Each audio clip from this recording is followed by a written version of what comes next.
All right, let's do this. Today, we're not just going to talk about theory. Nope, we are diving deep to solve a multi-billion-pound mystery. So, forget Sherlock Holmes for a minute. You're the detectives. And the crime scene? Well, it's one of the biggest project failures in modern history.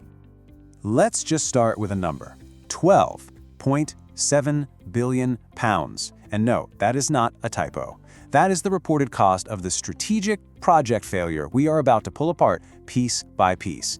It's a number so huge, it's kind of hard to even wrap your head around until you find out what it was all for. And look, don't just take my word for it. That right there, that is the official and pretty scathing verdict from the UK Parliament's Public Accounts Committee. They were talking about the National Programme for IT in the National Health Service, or NPFIT for short. You know, when a government committee uses language like that, things have gone spectacularly wrong. So, what on earth was this project? And how did a grand plan to revolutionize healthcare turn into a textbook example of a total strategic disaster? Well, that is the exact question we're going to answer today. You know, the vision, which kicked off way back in 2002, was actually really noble. Seriously, it was this massive digital overhaul championed from the very top. The idea was to connect every doctor and every hospital to improve patient care and to literally save lives with these seamless digital records. A truly strategic, nation-changing goal. What could go wrong?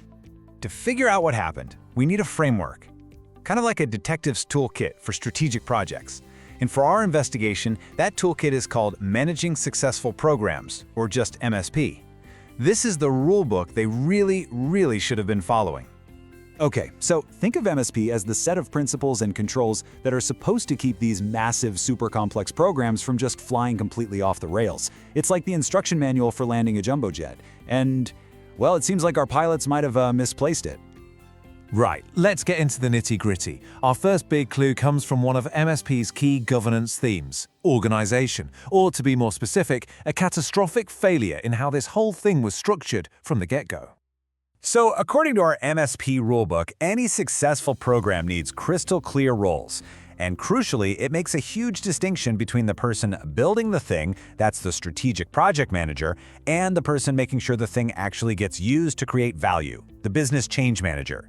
One person builds the shiny, high-tech hospital scanner, the other makes sure the doctors are trained and the hospital's workflow actually changes to use it effectively. And this slide just perfectly highlights the critical difference, right? The project manager delivers the shiny new IT system, but the business change manager, they deliver the value from that system. And here's the thing, if you only have one without the other, you just get a very expensive and very shiny paperweight. And this right here is the fatal flaw.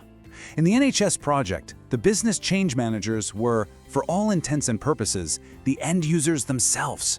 The doctors, the nurses, the hospital staff, they were the ones who had to completely change how they worked every single day to make this project a success. They literally held the keys to unlocking all the benefits. And boom, here's the problem in a nutshell. This whole program was designed from the top down. It was mandated from on high with almost no real consultation. And that led to massive resistance from the very people it was supposed to help. They weren't partners in change, they were just being told what to do. And spoiler alert, they were not happy about it. Okay, let's move on to our next clue, because you can see how this is all connected. This lack of user engagement led directly to our second major failure, a complete loss of focus on the actual real-world benefits. You know, MSP is absolutely ruthless about this. A benefit is a measurable improvement. I'll say it again, measurable. It is not the tech itself. It's not some vague promise of a better future. If you can't measure it, it is not a benefit, it's just wishful thinking. The goal isn't to have a new IT system. The goal is to have fewer medical errors because of it. See the difference? And oh man, the numbers, they tell a brutal story. For a total cost of £12.7 billion, the program delivered just $2.6 billion in measurable benefits. That is a catastrophic return on investment. Let me put it another way. For every £5 they spent, they got less than £1 of value back. Ouch. So this is basically the path to creating value. But NPFIT became absolutely obsessed with step one, just delivering the software. But they completely failed to manage the journey through the other crucial steps. They built the thing, sure, but they didn't train people effectively, they didn't change the business processes, and so they never got to the good stuff, the actual realized benefits. So the bottom line is, with the wrong people involved, or actually not involved, and with the completely wrong focus, the plan itself was pretty much toast from the very beginning.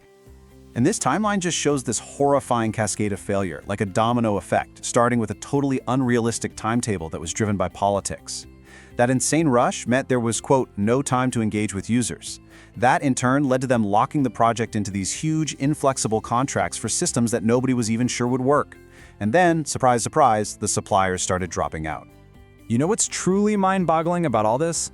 There was no plan B. None. They bet the entire multi-billion-pound budget on one single, centralized approach. This wasn't just poor planning. This was a high-stakes gamble with taxpayer money and absolutely no safety net. It was a classic and, in this case, a truly colossal mistake in strategic management.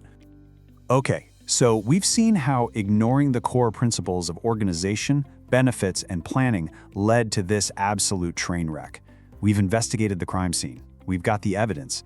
Now, it's your turn to be the strategic advisors and figure out how this all could have been avoided. First up for you to discuss, knowing what you now know about the importance of that business change manager role and getting users on board, how would you have structured this program differently? How would you have gotten the doctors and nurses on your side from day one? Okay, next question. Considering the immense political pressure they were under to get a quick win, what practical steps could a project manager have actually taken to get the planning and control back on track? I mean, is it even possible to tame a runaway train? All right, what if you were the senior responsible owner and the buck stopped with you? What specific techniques would you use to define, track, and prove that the benefits were being realized at every single stage? How do you make sure you're getting value for money, not just software? And finally, this is the big one. How do you, as a future leader, prevent yourself and your organization from falling in love with a plan that is clearly catastrophically failing? How do you build a culture that has the courage to actually pull the plug? All right, let the debate begin.